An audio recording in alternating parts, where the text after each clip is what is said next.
Tractor बस कार्यक्रम समुद्घाटन समारोहका प्रमुख अतिथि निमित्त प्रदेश प्रहरी प्रमुख प्रहरी वरिष्ठ उपरीक्षक प्रकाश मल्लज्यूबाट शुभारम्भ भएको बेहोरा सादर निवेदन गर्दछु।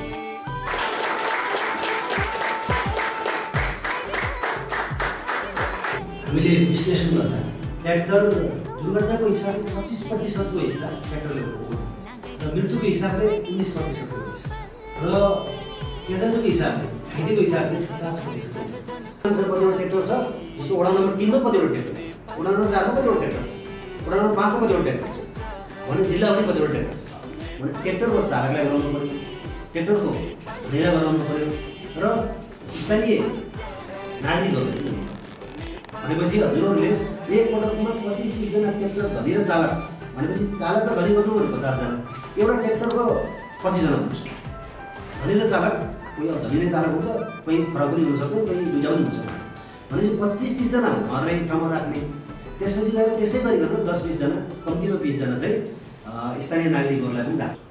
निर्माण सामग्रीहरू लैजाँदाखेरि पनि अब त्यसमा पनि 8-10 जना बसेर जाने हो कि होइन, यस्ता कुराहरू चाहिँ एकदम कन्ट्रोल गर्न सकिन्छ। 52वटा दुर्घटनामा चाहिँ 3टा चाहिँ मेकानिकल कारण ब्रेक फेल र ब्याक भएर भएको हो भने 49वटा दुर्घटना चाहिँ चालकको लापरवाही, मादक पदार्थको सेवन, तीव्र गति या अब ट्र्याक्टर दुर्घटना पाहाडमा हुनुको मेन कारण चाहिँ टर्निङ सानो हुने, यसको पछाडि ट्रली जोडेपछि लामो हुने एउटाको समस्या, अर्को डिजे लगाएर त्यो ठुलो साउन्डमा के गीत बजाउने ल्याउने, विशेष गरेर सवारी चालकभन्दा पनि सवारी धनीको भैडामा घाम लाग्छ। किनभने भोलि दुर्घटना भएपछि डिजिटल काममा चालक के अरे धनीले नै सबै बेहोर्नु पर्ने भएको कारणले गर्दा यो एकदमै राम्रो कार्यक्रम हुन्छ। यसलाई व्यापक हिसाबले त्यो असार अनि ट्र्याक्टर मात्रै जाने रोडहरू, अधिकांश रोडहरू ट्र्याक्टरमा जाने र ती रोडहरू पनि गुल्लामा त चल्ने, बर्खामा चाहिँ कमै चल्ने छन्। अब सरकार आदेश भयो त्यो सिमेन्ट रड बाधाहरू बोक्न नदिने कृषि प्रयोजनको लागि भनेर आदेश भएको छ। त्यो हामी सुरु गर्ने गरेका छौँ भन्ने तेस्रो उमा जान्छु। कार्यक्रम उद्घाटन आज हामीले गऱ्यौँ, आजबाट कार्यक्रम उद्घाटन भयो।